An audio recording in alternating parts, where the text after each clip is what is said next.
Ahora, ¿qué podemos hablar acerca de las aplicaciones de escritorio? Complicadas de distribuir y actualizar. Bueno, esto vamos a explicarlo. ¿Por qué son complicadas de distribuir? Bueno, la instalación tal vez de la aplicación tiene que ser de PC en PC, ¿verdad? No hay una forma en que tú puedas distribuir tu aplicación a, digamos, 100 PCs, a 100 usuarios, a 1000 usuarios de manera casi inmediata, ¿no? No es posible, tendrías que instalar la aplicación de escritorio en todas esas PCs para que pueda ser utilizada. Y ahora bien, ¿qué pasa si tú actualizas? Es necesaria una actualización sobre la aplicación.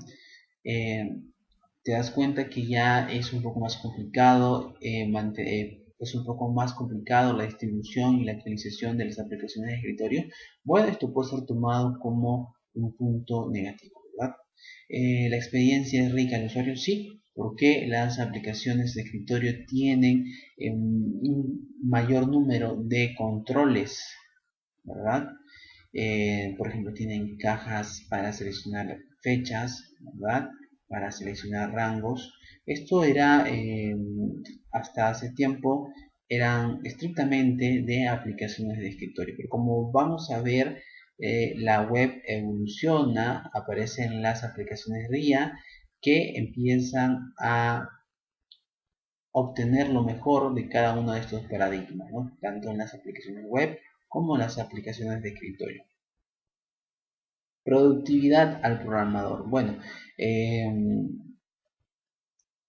casi todo comenzó con aplicaciones de escritorio, ¿verdad? La web no era tanto el objetivo principal. La web creo que se ha disparado recién en estos últimos 10 años, considero. Pero antes todo era aplicaciones de escritorio. Es por eso que existen múltiples programas, software, que permiten incrementar la productividad del programador, sea por ejemplo IDEs, ¿no? Entornos de programación, o puede ser también algún software que permite buscar errores sobre el código fuente de una aplicación de escritorio. Es decir, hay mucho software que puede ayudar al programador a desarrollar una aplicación de escritorio. La respuesta es rápida, dice. Sí, las aplicaciones de escritorio son muy rápidas, ¿verdad? Las conexiones se hacen directamente al servidor de base de datos obteniendo un resultado rápido. ¿Pero esto por qué? Porque consideramos que no son muchos los usuarios que utilicen una determinada aplicación en un determinado momento, ¿verdad? Lo cual no sucede con las aplicaciones web, ¿no? Uno puede tener una aplicación web, tal vez mismo que haga búsquedas sobre tu base de datos, sobre tu página, y esta puede ser accedida por 1000, 2000, 3000 usuarios en un corto lapso de tiempo, ¿verdad? Y esto obviamente va a hacer muchas veces que tu servidor se caiga, ¿no? Hablando de aplicaciones web, ¿no? Si es que no ha sido configurada o no ha sido preparada para poder soportar tal número de visitas o de concurrencia. Entonces es por eso que las aplicaciones de escritorio son más rápidas, ¿no?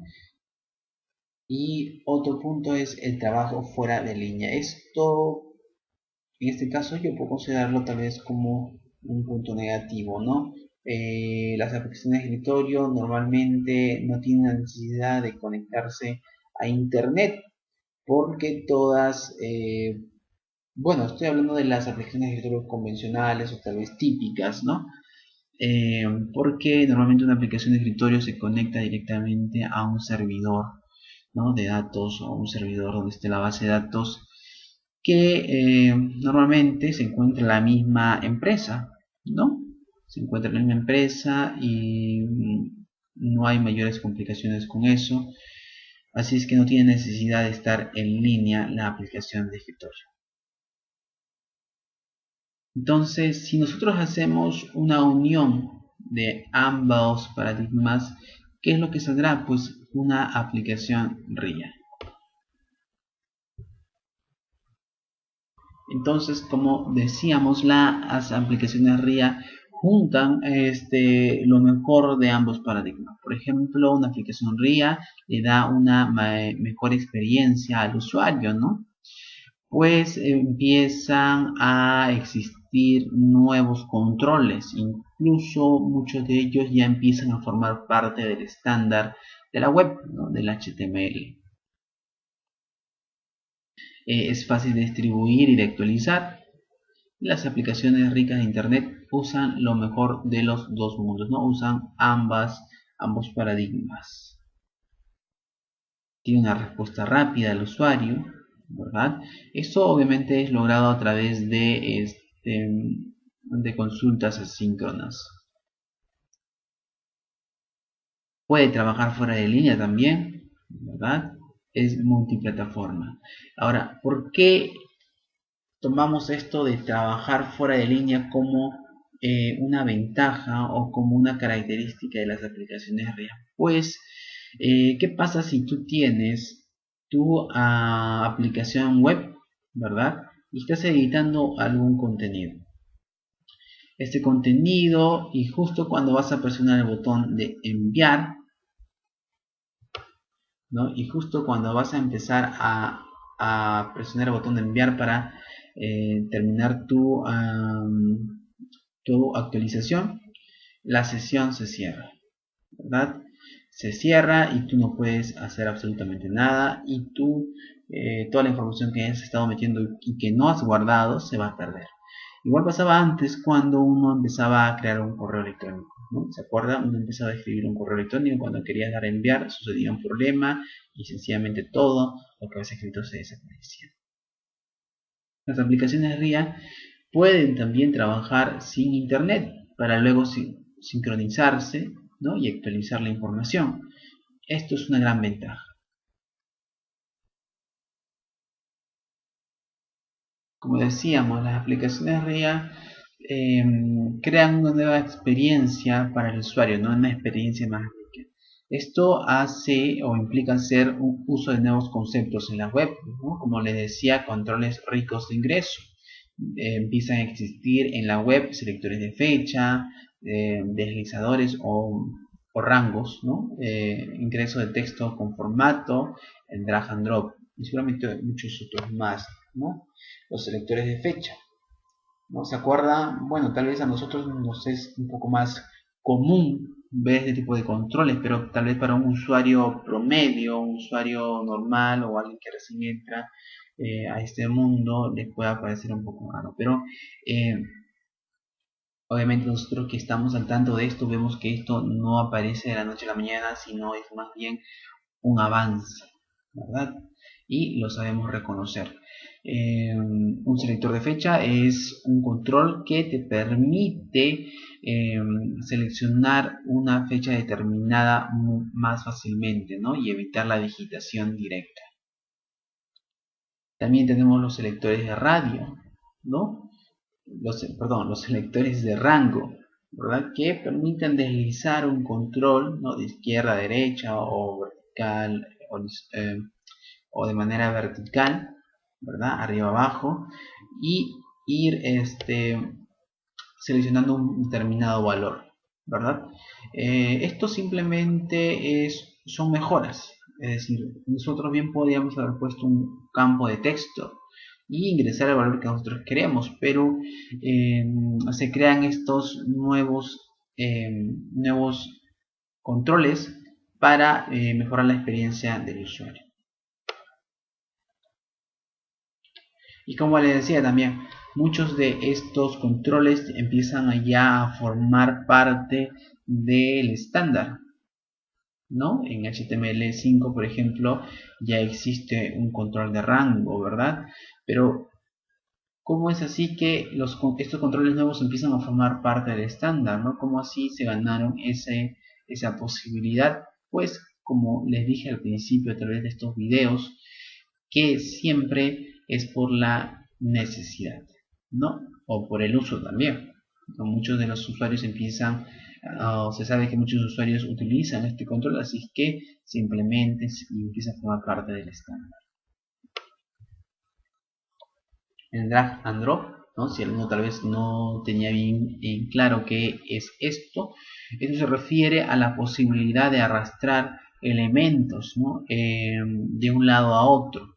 Esto y luego seguidamente se guarda dicha configuración, ¿verdad? Eso es drag and drop, mover elementos de un determinado lugar a un destino final. Incluso este gráfico que ve en pantalla me hace recordar bastante al drag and drop de seleccionar archivos de WordPress, ¿no? WordPress tiene algo muy parecido así. Cuando tú quieres subir, a los que manejan WordPress sabrán a lo que me refiero. Cuando uno empieza a cuando uno quiere subir unas nuevas imágenes o un nuevo archivo, un nuevo medio, ¿no? Así se llama, tienes la posibilidad de cargar el documento de la manera convencional, es decir, seleccionando el archivo y subiéndolo a tu servidor. Y otra forma es del método de drag and drop, donde tú fácilmente puedes arrastrar los archivos desde tu escritorio y pegarlos o soltarlos sobre el área que se marca en pantalla, ¿no? Esto sucede en WordPress.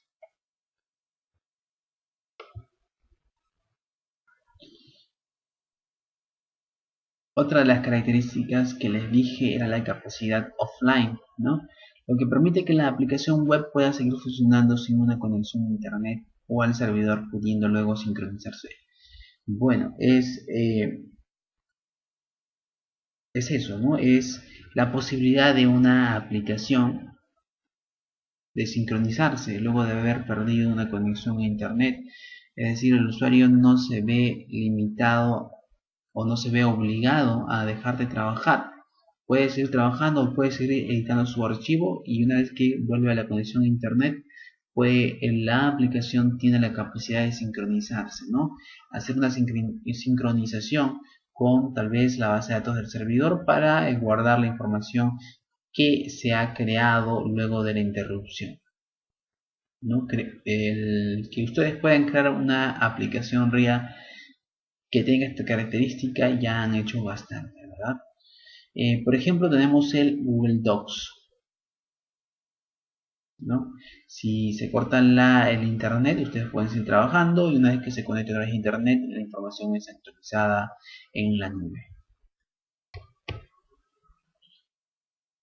Otra característica es las respuestas. Como ya les he dicho, ¿no? Las aplicaciones RIA responden con mayor rapidez y es posible interactuar con la aplicación aunque éste esté esperando una respuesta. Esto quiere decir que las aplicaciones RIA son más rápidas, ¿no? Porque te devuelven justamente lo que has solicitado, nada más. Y es posible interactuar con la aplicación aunque tú hayas solicitado algo, ¿verdad? Porque la solicitud se hace de manera asíncrona, es decir, se hace por detrás del flujo normal con el cual se desarrollan todas o se envían las peticiones. Flexibilidad, ¿no? Permite modificar la apariencia, el contenido y los servicios disponibles de manera muy sencilla. Una aplicación RIA te permite poder manipular la apariencia de tu aplicación, ¿no? Quizás mover los bloques de un lado a otro y dejarlo así según la configuración que tú hayas hecho. Puedes modificar el contenido y los servicios disponibles de manera muy sencilla. Es muy fácil de mantener esto, ¿verdad?